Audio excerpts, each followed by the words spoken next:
Hello everybody, my name is Dymantro and welcome back to another episode here on the Minecraft Let's Play Survival series.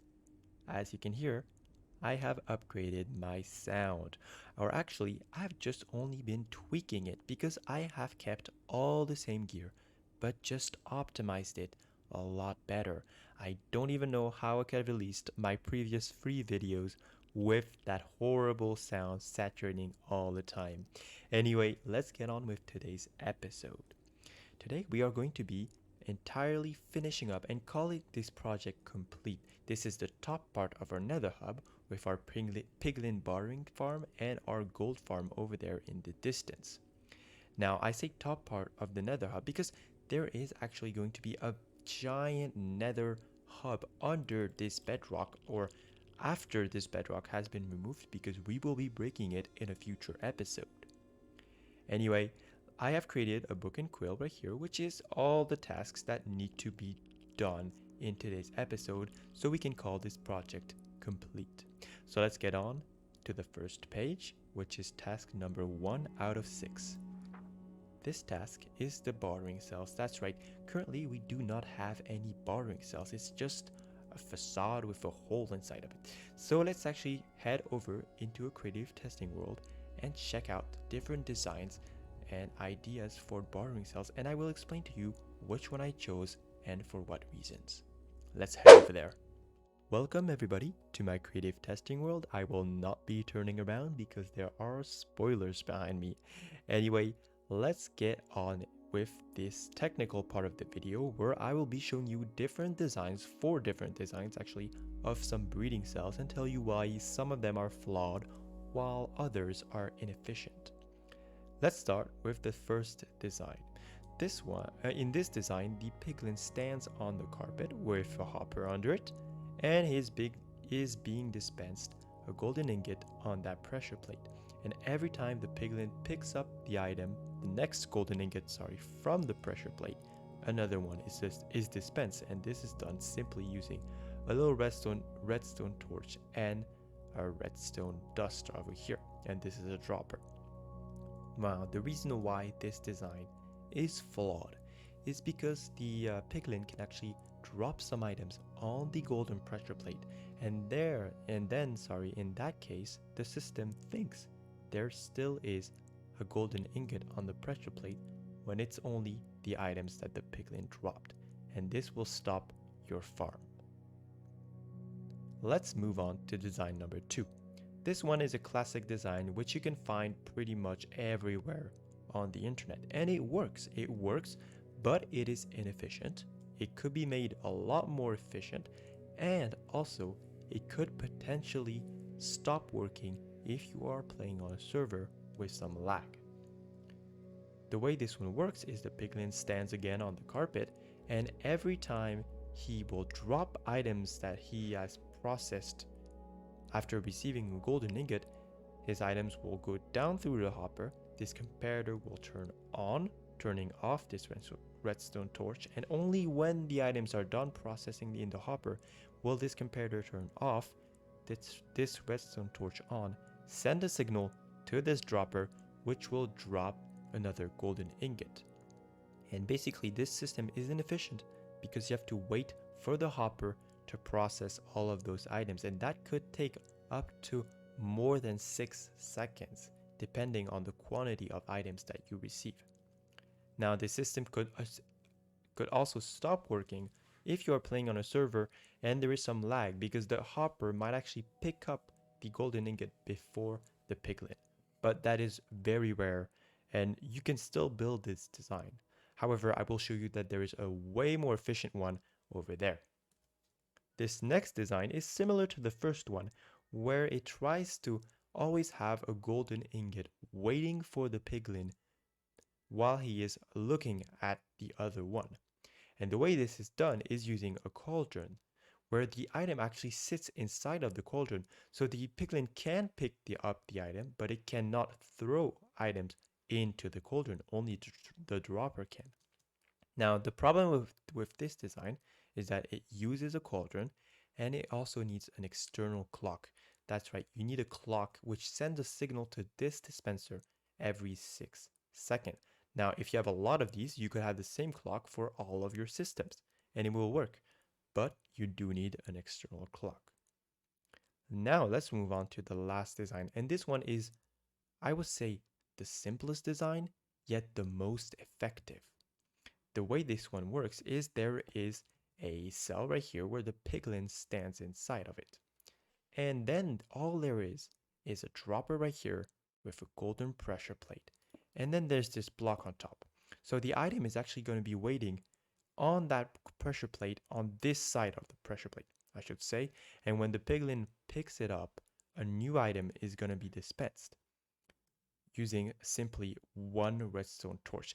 This design is actually very similar to the last design, to the first design, sorry, but it solves the problem of piglins dropping items onto the pressure plate because there is no way the piglin could drop his items on here. He can only pick it up through the corner of that block.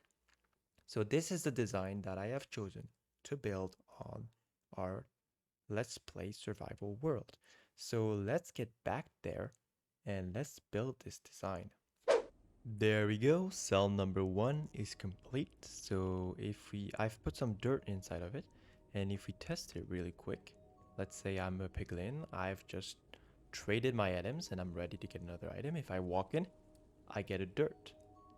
I have 59 dirt. Let's actually put it on a hotbar, and you can see if I walk in again, I get another dirt. When I'm done trading this one, I get another one, and so on and so forth until there is no more gold left in the system. As you can see, I have a whole stack. All my gold is done. Let's now build this cell 3 more times, so we have 4 in total, and then we will have completed task number 1, which is to build the bartering cells. Alrighty guys, the breeding cells are complete. As you can see, I am only missing 1 piece of carpet for this one. I have also put a piece of glass at the top of every one of them, and this completes task number 1. So as you can see, I have tried to put a check mark, but apparently I did not save it. So let's put a check mark, there we go, on that task, so we are not done that task, and we can move on to the next one. The next one is to acquire the piglins. That's right, we need to fill up these bartering stations or bartering cells with piglins, and for that I have started doing some work. So as you can see, we have a rail going all the way up into that cell, and this goes down this way to this spawning platform. Now, why did I build this so far away? Well, the very simple reason is that this is a basalt delta, and only these guys, these slimes, these magma cubes can spawn in the basalt deltas. And so we need to build this spawning platform outside of the basalt deltas so that the piglins can spawn. So they're going to spawn on this platform, and then we're just going to have a little minecart going around on this track to pick it up once it walks off this little platform. So I'm just going to stand back at least 24 blocks and wait for mobs to spawn. And what do we see there? Our very first piglin is in the minecart, and there is another one waiting, and the tracks actually stops them from walking off the platform. They just get picked up by the minecart. I had to go up this scaffolding so I could unload some chunks under my feet, under the bedrock, so these guys would spawn. It was actually pretty quick. Anyway, we're gonna get this first one into the bartering cell. So let's go over there. Alright, our piglin is here, so let's just break this. Actually, these 2 rails, let's get him like that, and now we're just going to push this guy, and down he goes, and there we go. He is in the cell, and actually he overshot that a little bit, so let's just push him slowly down, and there we go, just like that. And now what we're gonna do is we're going to get a block over his head, and we will have to push that block down with a piston because the carpet is gonna be just a little bit high. Actually, I should test this. If I put a block over his head, and I break the minecart. So let me F3H. Alright, it's not H, it's B. Alright, hitboxes, perfect. So now if I break the minecart, there we go. He is in his bartering cell. This is perfect. So I'm gonna get all of the other piglins in their cell, and then I will be back, and this guy is rudely interrupting me. And here is the final Jimmy. Let's get him on the rail. As you can see, he was named Jimmy, and he's our final piglin, sorry. And there we go.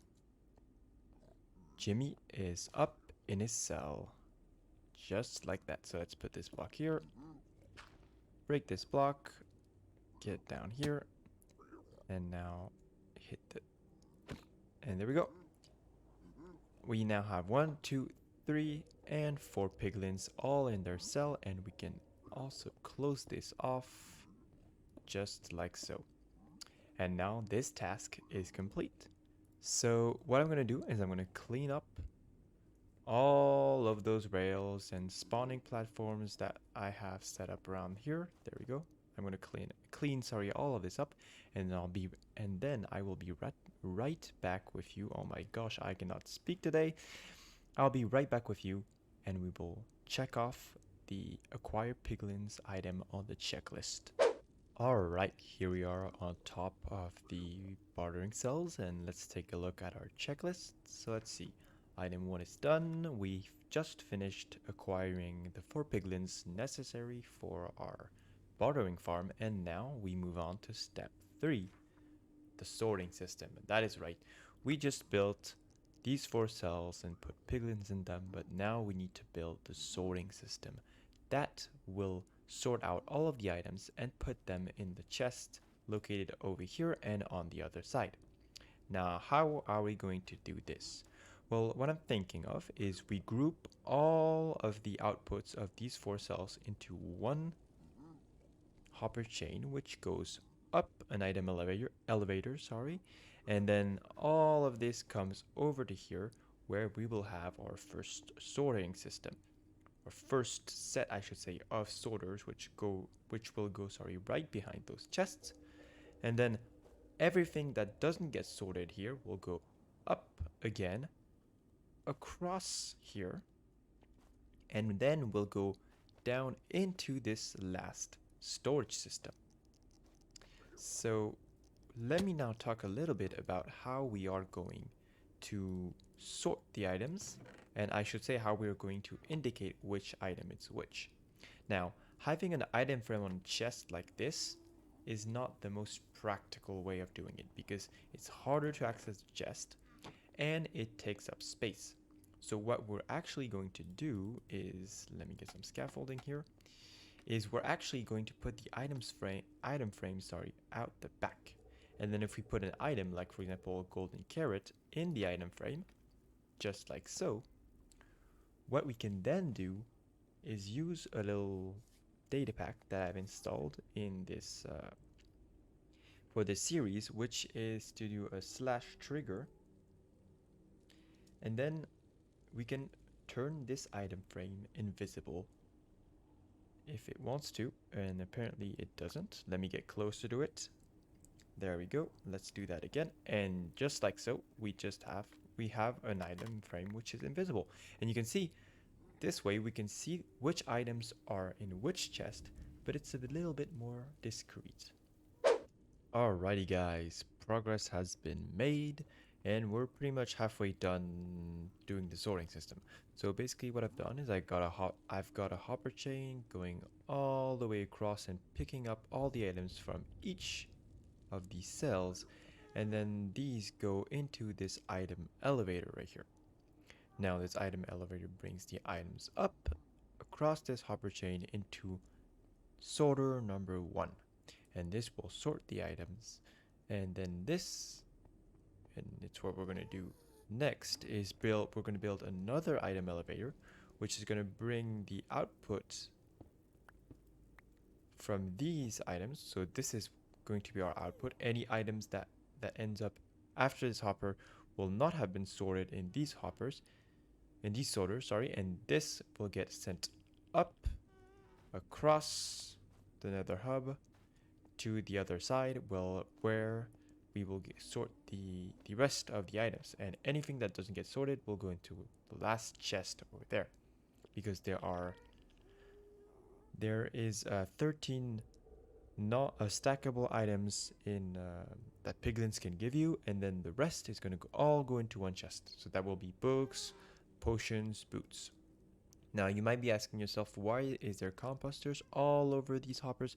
And that is to reduce lag. Basically, when a composter is placed on top of a hopper, that hopper doesn't check for items, well, it doesn't update and try to pick up items until the composter gets updated. So it basically never checks for items, and therefore it reduces lag. Alrighty guys, our sorting system is complete. We have our item elevator right here. And then over this way, we have our first item sorter. Anything that doesn't get sorted in this first sorter gets sent up this item elevator, across this hopper line, and then across to that second item sorter. And this last slice doesn't have any sorter because this is for overflow or any unstackable items that we do not sort, like enchanted books or soul speed boots. Anyway, what I'm currently working on actually is the item loading system, because we need to distribute our gold to every single one of our piglins, and we want to do that evenly. We want every piglin to receive one golden ingot at a time. And to do that, we're going to be using minecarts. However, we cannot build a traditional minecart unloading system because we do not have sticky pistons. So I've actually got a pretty cool idea, which I think might even be more efficient than those solutions using minecarts. So let me actually build that solution, and then once it's complete, I will show you guys what I have done. Alrighty guys, so the solution is complete, and let me go through it and talk to you a little bit about what it is and how it works. So this is the part of the video where it's going to get a little technical, but I will try to be as quick and efficient, and let's get right into it. So the first idea I had is to get rid of the input chest and directly use the minecart, because the minecart is the one distributing evenly all the items, and getting rid of that input chest eliminates this need for hoppers and elevators and speeds up the system in general. So we have this minecart chest right here, which is our input, and then we have this button which will distribute the items and also start the farm. Now, what happens when we press this button? The minecart gets sent up here, and I'll get a little bit into what happens up here, but before that, there is also this pulse extender that starts, and there's an output which is right here from this torch. Now what this will do is this will actually deactivate the redstone torches right here. And the reason it does that is because these redstone torches are actually locking the hoppers on top. Now when this farm is functioning, there is a very slight chance that the hopper might be locked temporarily, but it's very rare and it will not happen. However, when we are starting the farm, we want this to be off so the hoppers can pick up items from the minecart. So this is why we have this pulse extender right here. And then if we go up here, this is where the minecart will come. The minecart will come from the bottom right here, come up this rail, and then it will get thrown into this loop. And this loop basically the minecart will go back and forth along this track up here until it has distributed all of the items into the hoppers. And the way we do that is with this detector rail up here. Now this will detect if there are any items in the minecart. If there are items, this piston will extend, and the minecart will stop here and then go back in the other direction. Now, in the event of the minecart going over this rail with no items, the minecart will simply basically arrive here, hit this, get dropped down here, and then it will go around and back to the start and It will basically be ready for new items to come through. So the best way to illustrate this is to actually do a test. So let's get right into the test. And this is the first test that I'm doing. And as you can see, I have stockpiled a little bit of gold. So let's get our first stack right here. And let's see, what I actually want to do is maybe start with, let's say 16 blocks, which is a bit more than 2 stacks of gold. And we're going to put them in this chest, just like so. And now we're going to press this button and watch what happens. So we press this button, the minecart gets sent up here and starts distributing the items. In a second, the pulsing extender will stop. And if we go down here, there we go. The pulse extender just went off and the piglins have started trading. Now, why is this one not trading? It is because he's missing the carpet and I need to get that. And I forgot to get it, so I'll replace that in a second. Anyway, they're all trading and this is working. And as you can see up here, the minecart is going back and forth. And when it will not have items anymore, this piston will not extend and therefore the minecart will fall and go back to the start position. And this is basically everything. So let me just get that carpet sorted out real quick and then we can call the sorting system complete. Alright, and there it is. The sorting system is now complete. As you can see, I have put all of the items up in their invisible item frames. All the sorting behind it is set up, so this system is now 100% functional. As you can see, we're starting to get some items coming through the hoppers. And what I want to do now is get all of this gold into the system while we finish work on the farm. So let's fill up this chest with all of this gold, and I should probably do this. We still have some more, and there we go.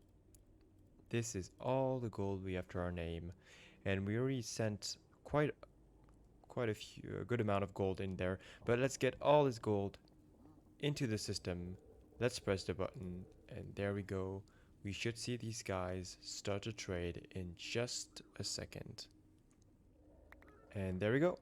They are trading, and the process has started and will not finish until all the gold has been traded. Let's actually open our book and quill again, and what I'm going to do real quick is copy that check mark, and now we can check off the sorting system. And there we go, sorting system is complete.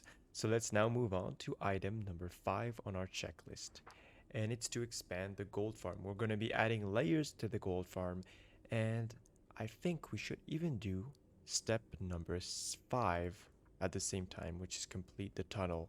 So we're going to expand the gold farm and add a couple of layers and also build this tunnel leading to the gold farm. So I reckon it's time for a little time lapse. I said we would not be doing much building in the video, but we're still going to be doing a little bit.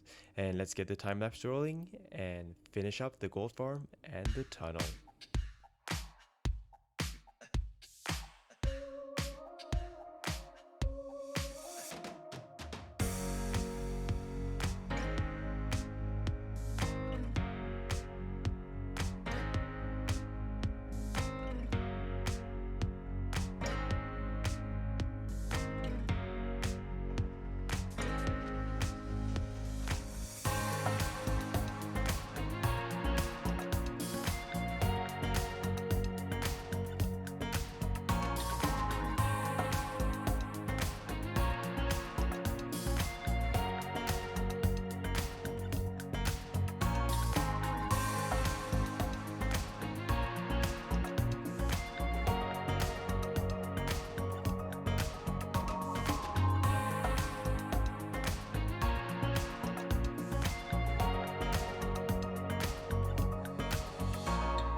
Alrighty, and there it is, guys, the tunnel leading up to the gold farm.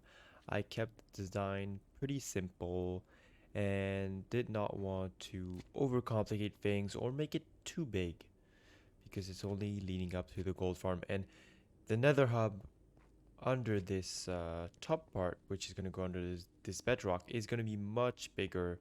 And really, I wanted to keep this small and tidy.